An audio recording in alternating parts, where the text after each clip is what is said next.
So, on a regular basis, I remind everybody to leave their average outside and only bring their greatness in here. But it came to me today as I was driving down the hill. I was thinking about it, and today it's really important that you leave your average outside, that you have only your greatness in here, because what I'm going to share today, it's going to take your greatness to really wrap your mind around it, so that you can put it into practice in your life. So I want to make sure that you knew that and have done that. So as we move forward today, because I got some really good stuff, I think. But if I don't, it's still really good anyway, right? Okay, so recognizing that it is a great day. It's an incredible day. It's a day that when we woke up this morning, life waited for us and gifted us with another day, knowing that we are incredibly special. We are incredibly blessed. We are incredibly nurtured through the divine, this thing we call life, this thing we call God, that it guides and guards us throughout the day, that it provides opportunity for us. It provides potentiality so that we may express and experience life at an ever higher and greater degree, because ultimately that is our purpose for being here, to express more livingness, to enjoy life at a higher level, to desire to go even higher in our life expression, and to know and understand and accept that that is our journey, that's our mission here. That we were purposed to do that before we ever took our first breath, and it will stay with us through the rest of our spiritual expression and experience, which by my understanding is longer than a long time. You may define that as eternity if you'd like. So knowing that, as we move forward today, I release this to God, and so it is. So it is. So, yeah, this thing called life. Last week, you weren't here last week, but after I mesmerized everybody for an extended period of time, we sat down afterwards and we talked even more. Patrick was here, and, I had a captive audience. I couldn't help myself. Arnie was sitting here. I wasn't going to let him go. So, I shared my life story. And I'm going to share it again now, at least a semi-short version. The idea that at one point in time there was no life on the planet, and then subsequent to that there was a point in time when there was life on the planet. Well, they say that the planet is about 4.5 billion years old. That's kind of old. And original estimates were that life was about 3.7 billion years old, which was a fair amount of time since the creation of the planet, if you will. But newer studies now have shown, and it's the Canadians' fault, by the way, they found some microorganisms or whatever up there that they say probably older than 4.25 billion years. Now the significance of that is that it wasn't that long after the Earth was created. They didn't get that much time before life began. And so when I talk about life, I want to go back to my introduction to a way to look at life was presented by Thomas Troward. And it's a real interesting concept. In his Edinburgh lectures, he says, we can state this distinction by using adjectives which we habitually apply to expressing the natural opposition between, one, a living spirit, or a living spirit, and two, dead matter. Living things, including the plant kingdom, animal kingdom, right? And dead matter. Rocks and so on and so forth. So he says that's kind of the way we normally understand those things. But he goes on to say, the old limited mode of thought has imperceptibly slipped away, and we discover that we have stepped out into a new order of things, where all is liberty and all is life. This is the work of enlightened intelligence, resulting from persistent determination to discover what truth really is, irrespective of any preconceived notions. He says, let us commence by engaging what we really mean by livingness, which we attribute to spirit, and deadness, which we attribute to matter. And he says here, I'm skipping forward obviously, he says, the solution to the problem will never be found by comparing life with what we call deadness. The reason for this will become apparent later on, but the true key is to be found by comparing one degree of livingness with another. Yeah. And that's kind of the key statement that he's making.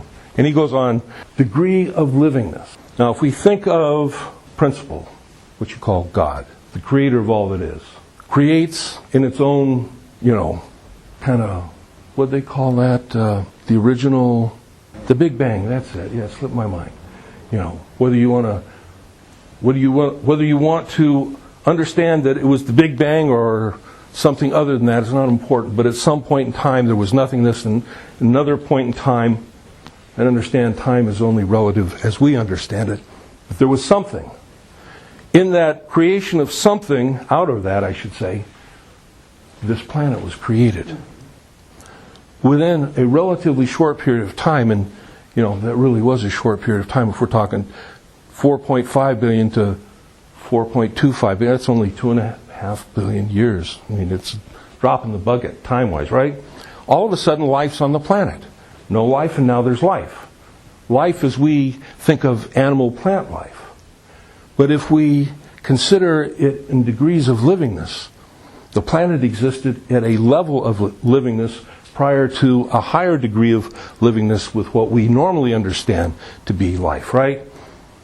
And it starts off with, some pre-cellular organisms or whatever you want to call them.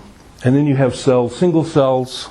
And single cells didn't know what to do with all the life that was in them, so they split and became two cells and so on for a period of time.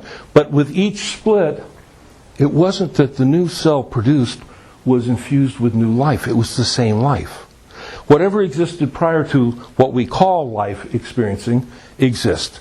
Now then we have what we call life as we understand it existing, and what it does is it's not infused with new life, it's the same life, and it splits. It splits again. We move forward, we get sexual differences between, female and male, or however you want to understand that in today's world, and in order to produce more life, the male cells produce something on the order of a sperm, and the female cells produce something on the order of an ovum, and they come together and they form another new life. But in that, the sperm and the ovum, right, is still the same old life. When it comes together, it's not new life that's created, it's just more of the same old life. Understanding that as that process has continued, as you sit here today, you are the representation of 4.25 billion years of successful reproduction. And you're it. There was a lot of them that aren't here. There's a lot of it that didn't make it. A lot of reproduction that didn't happen for various reasons. But you made it. If that alone doesn't make you important, then consider the fact out of all life that has been created in the sense of replication, you are uniquely you. There's never been another one like you. There won't be another one like you. And you have a purpose. And your purpose is to live life and to live it more abundantly. Life has continued to express itself over billions of years. It's expressed itself through living beings until finally, at about 200,000 years ago, living beings became self-conscious. That's our side of the story, right? But there's a consciousness that is in existence and was in existence prior to human beings coming onto the scene. And we know this. There was a book, you might be old enough to remember the book, and you might, but it was called The Secret Life of Plants. And it was written probably in the 70s, if I remember right. And when it hit the stands, and it was written for the general population, but when it hit the stands, there was a lot of, there's a lot of excitement. People were going, well, wow, because it was a book written on some research that was done on plants. And the research that was done on plants, there was some guys that got together, research scientists, maybe there was some girls with that, I don't know. But they got together and they said, okay, let's look at this plant here. It's just a plant, right? Nothing to it. Well, maybe not so. So what they did was, with the advent of advances in electronics and stuff, they hooked these plants up to some electronic instruments. And what they found was, well, they were plants. But two, the plants emitted some kind of detectable signal. Now, that was interesting. Okay, that's cool.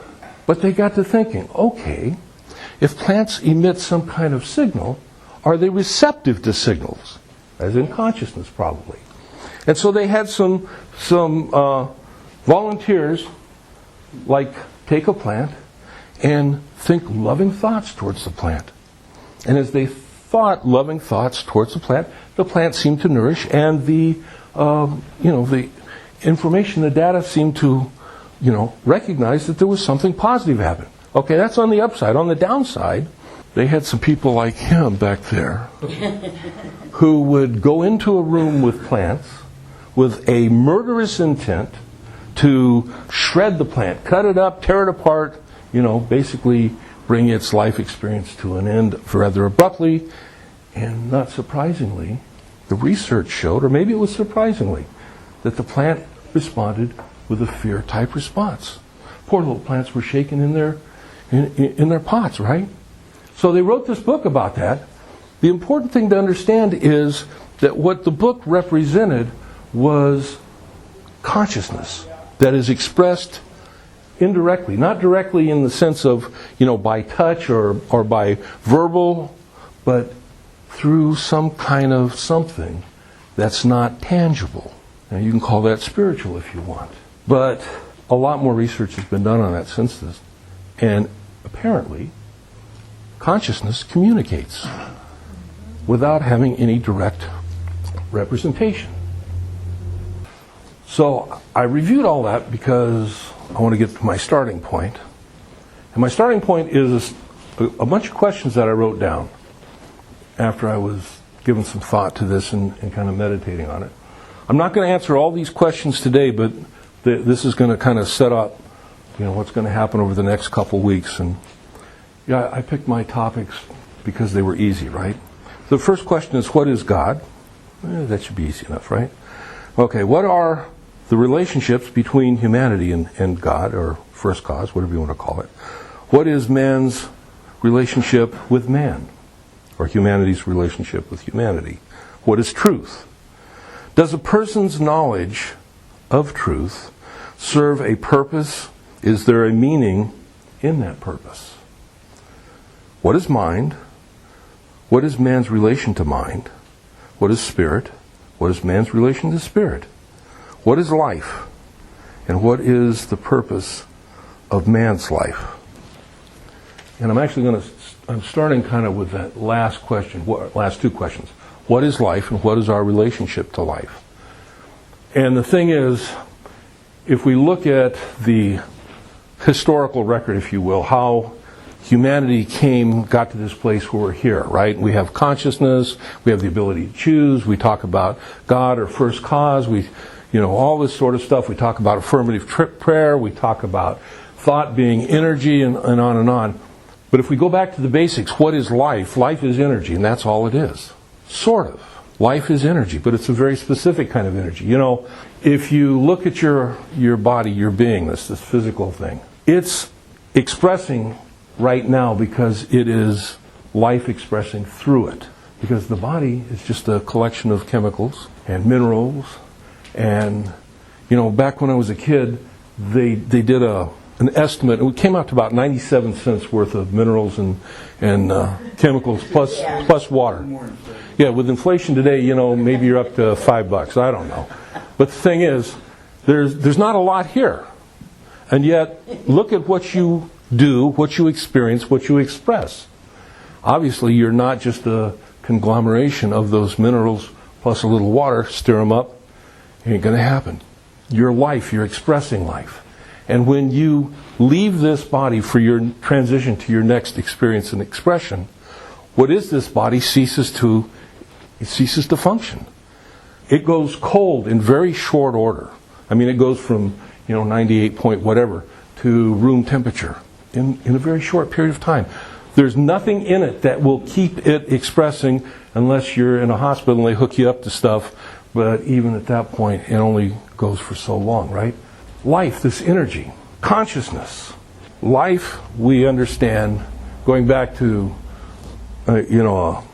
this demonstration with consciousness in plants. Obviously, consciousness exists beyond just our human consciousness. When we look at plants, everybody here has had or knows people that have had pets. Some people are very sure that their pets are smarter than their kids. And that may be true. I don't, just saying.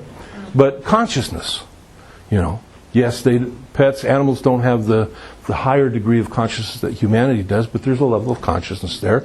You go all the way back down to the little crawlies on the wall, and now then we know that plants have and express some portion of receptivity and understanding to the energy that's around them. They experience consciousness. Now, science has given this many different names.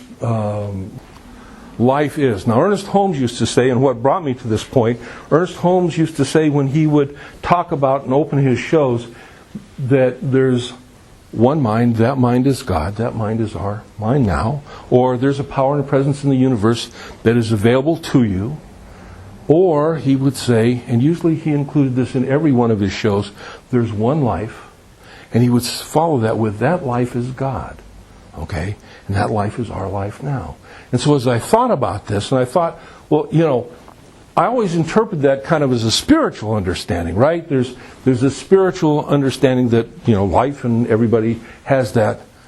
But let's think about it more in a material way. There is one life. Because the life that you are expressing right now, like I say, you are the production of 4.5 or 4.25 billion years of successful breeding on some level. At no time did new life introduce itself onto this planet. There's just this one life. This life has grown, has expressed itself, it has manifested in an infinite number of ways, and it's probably continuing to express itself in even more bizarre ways. And we know that because, it's like every time we manage to get rid of the most terrible disease on the planet, there's a new most terrible disease that's never existed before that all of a sudden is here. So life is still working in some way. But that life is working through you, but it is not yours, exclusive. You are a representation. You are an individualization. But it's still that one life. It doesn't separate itself. It demonstrates in various individualized states. But we know that all life has an ability to communicate on a non-physical, we can call it mental, you can call it spiritual, level of some sort, whatever that is. There have been spiritual teachers throughout the ages that have talked about in their own way and understanding at their own times about this idea of God, and God being a creator of sorts, and all of us being something of God's creation. Now you can either believe that God is separate or God is part of the creation. It doesn't make any difference. Those beliefs have been out there. And they have evolved over a period of time. But if you look through the history, you look through, what was it that Zoroaster taught many years ago as he was teaching his people in Mesopotamia? What was it that what was it that Moses was teaching? What was it that the Egyptians were teaching? And you can come to this continent and you can read some of the Native American stories or First Nation stories, and you'll find there's threads of similarity that run through all of them. You go to the Pacific Islanders, it's still there. You can go to the Orient, you can go to India. You find this commonality.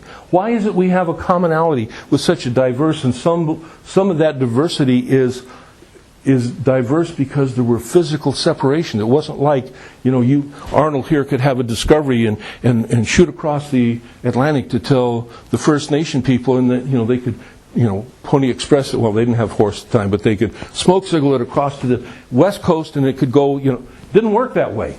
And yet it got there. So, and this is my thought pattern that I've been thinking about for a while. So there is one life. And we say that life is God. Now, I don't think that that's such a big step on a materialistic understanding. Forget spiritualistic right now. On a materialistic understanding, there's one life that we all are representing. And this life, in and of itself, has something to do with consciousness. And if something that vast has something to do with consciousness, let's think about the work that's being done on artificial intelligence today. And they're learning a whole lot more about consciousness as they try to develop artificial intelligence. So, this thing called life, right? And what I'm sharing with you is kind of my understanding, my thinking on this. But one of the reasons that it was triggered was something out of this book that Dr. Holmes wrote, and he says, we cannot doubt that Spirit has already made the gift of life since we live. And it's kind of an obvious statement, but most people don't think about it. We don't think about it in those terms, and we don't necessarily think about it as a gift. We were just born, mom and dad, and here we are, and that's fine. But I tell you on a regular basis, when you before you open your eyes in the morning, go to that consciousness of gratitude for this day before you even step into the day. This day is a gift. Each and every day, each and every breath is a gift, but not in the gift that we normally think of, humans giving from one to another, but a gift far beyond that.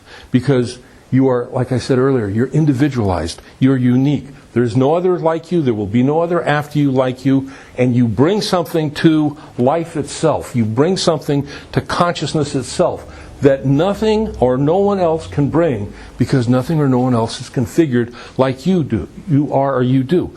Doesn't have the thinking patterns, doesn't have the gray cells, doesn't have the commonality, right? So, recognizing that, we say that when you learn the truth about yourself, you learn the truth about God. And, again, putting this into context, if we look at life, this thing we call life, and we say, okay, what if that is the creative consciousness? Just posit that question. What if life is that creative consciousness? How does that play out in your individualized expression of that life? Well, you live life and it's tough sometimes. Now, it's true that material life comes at us at the speed of life. I say that on a regular basis. But you were created to meet those obstacles. Why? Because in the process of meeting those obstacles, transcending those obstacles, and moving beyond, you grow. There are people that choose to have obstacles in their life to overcome, they call them goals, so that they can get to the other side. And if you talk to anybody that's been in that position that does that, when you get to the other side, particularly if it's a big and difficult goal where you really had to push, when you get to the other side, there's a feeling. It's indescribable, but it's amazing. And it's nothing you can duplicate until you do it for the next time, the next goal, the next obstacle. And you move beyond that. This is one life. We're here to do that, live that, express that as an organized, individualized aspect of a greater reality. Okay? So, all right, let's call this thing life. We'll call it God, first cause, or whatever. If we accept the fact that what we call Earth is some degree of livingness, if you go back to the Big Bang, there's possibly some degree of livingness that was there, consciousness, maybe not livingness, but consciousness. Okay? Humanity has learned so much about the universe that we didn't know even 10 years ago. The idea was, well, there was the Big Bang, we're going to blow out to a certain extent, and we're going to collapse back on ourselves because that's the way it's always been, so they thought. Nowadays, they know with some of the telescopes and stuff, it's going and it's going to continue to go. Well, that doesn't quite fit into the old theories. They've got to upgrade, revise what's going on. How does this happen? You look at the billions and billions of stars with, potential planets that will express life as we understand life, and possibly something else. But, it's amazing. And it's infinite. When we talk about God, we talk about Spirit, we talk about it in terms of the infinite. We talk about, on a more personal level, accessing it in our day-to-day life experience. Okay, and now this is where we bring the universal down to the individual, if you will.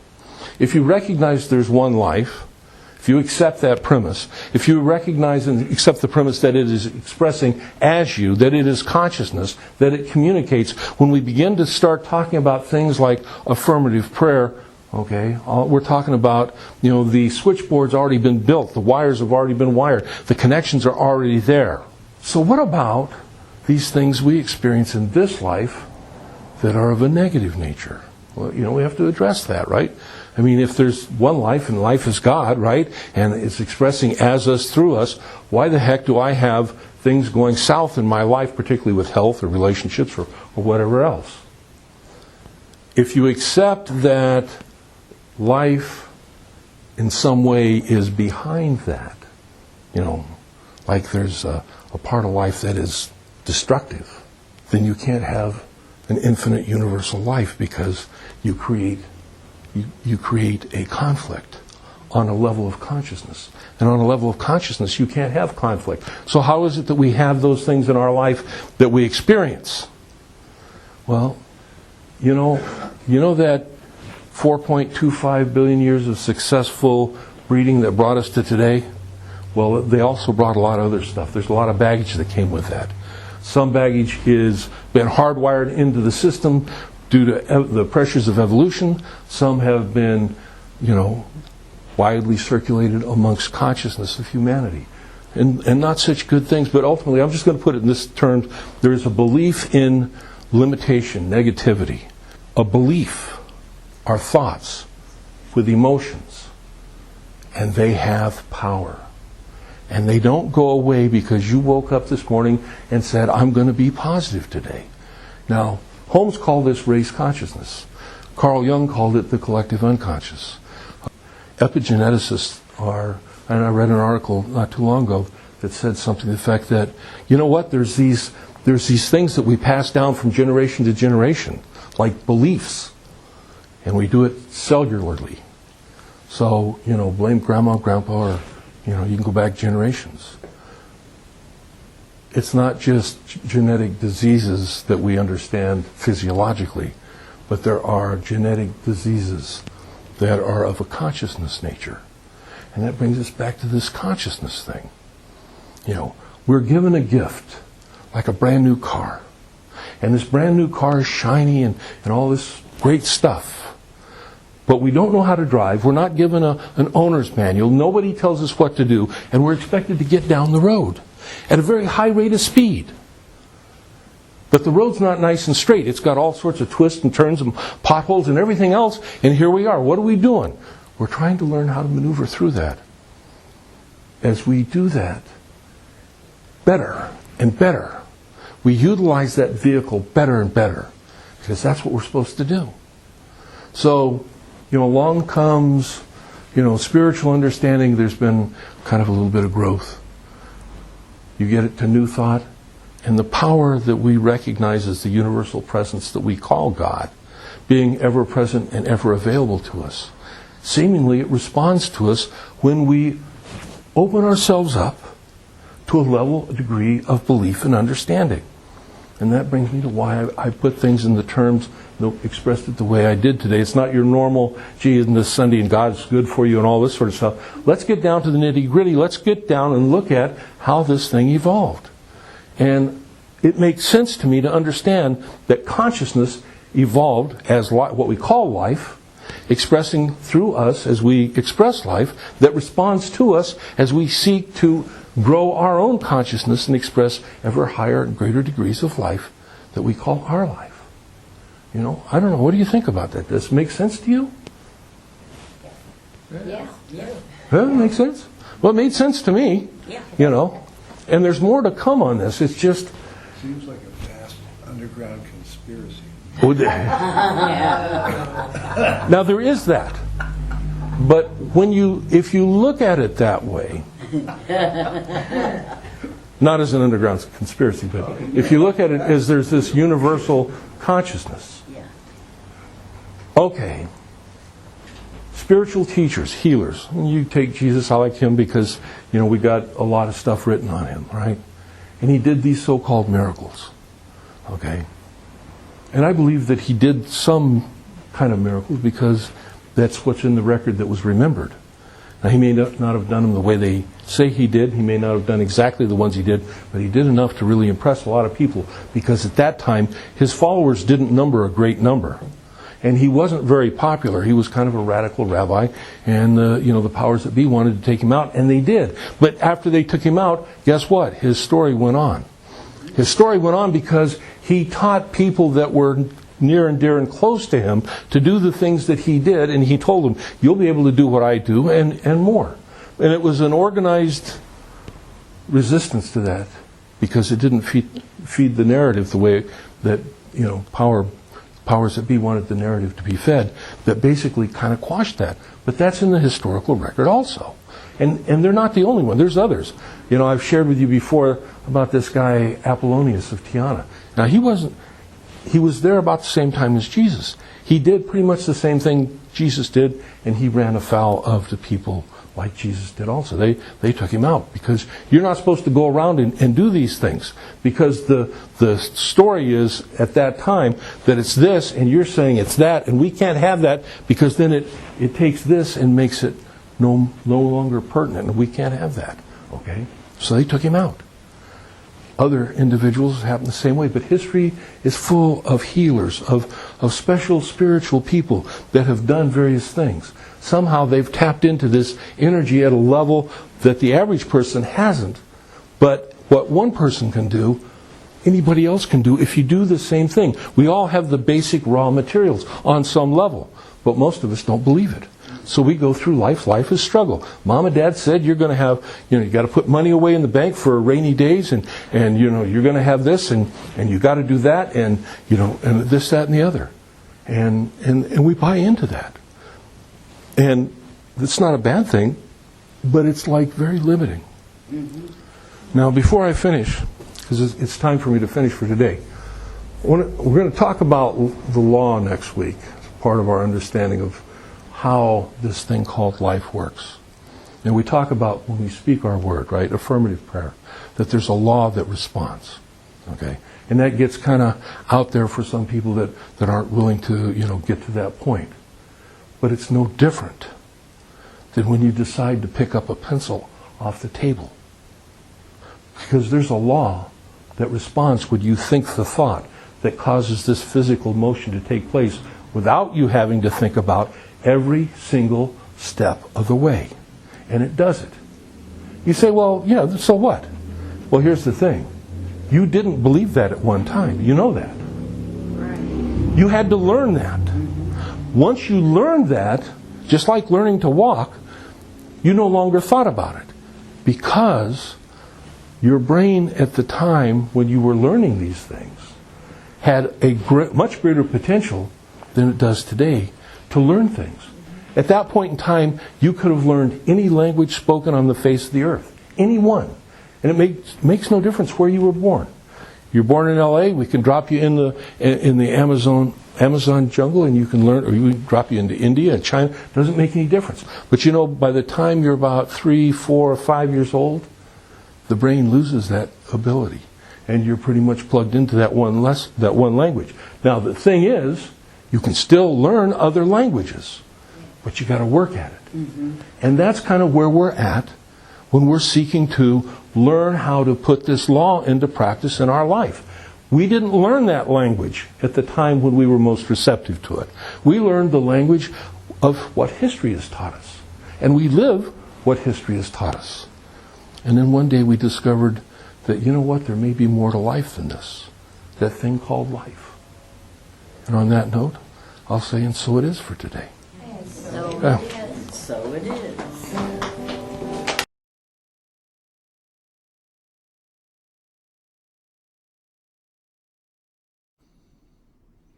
Hello, I'm the Reverend Steve Walling. I'm the host of Central Valley Talk's New Thought Talk with Rev Steve that can be found on Central Valley Talk. We also have a YouTube page, and you can find us on the New Thought Talk Facebook page.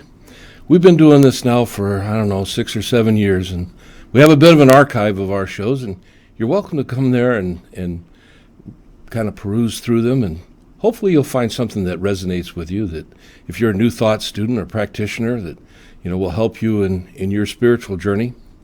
As we do these shows, there is a certain amount of financial cost that's involved with doing this, and so I want to take this moment to give you the opportunity to help support us and support our ministry.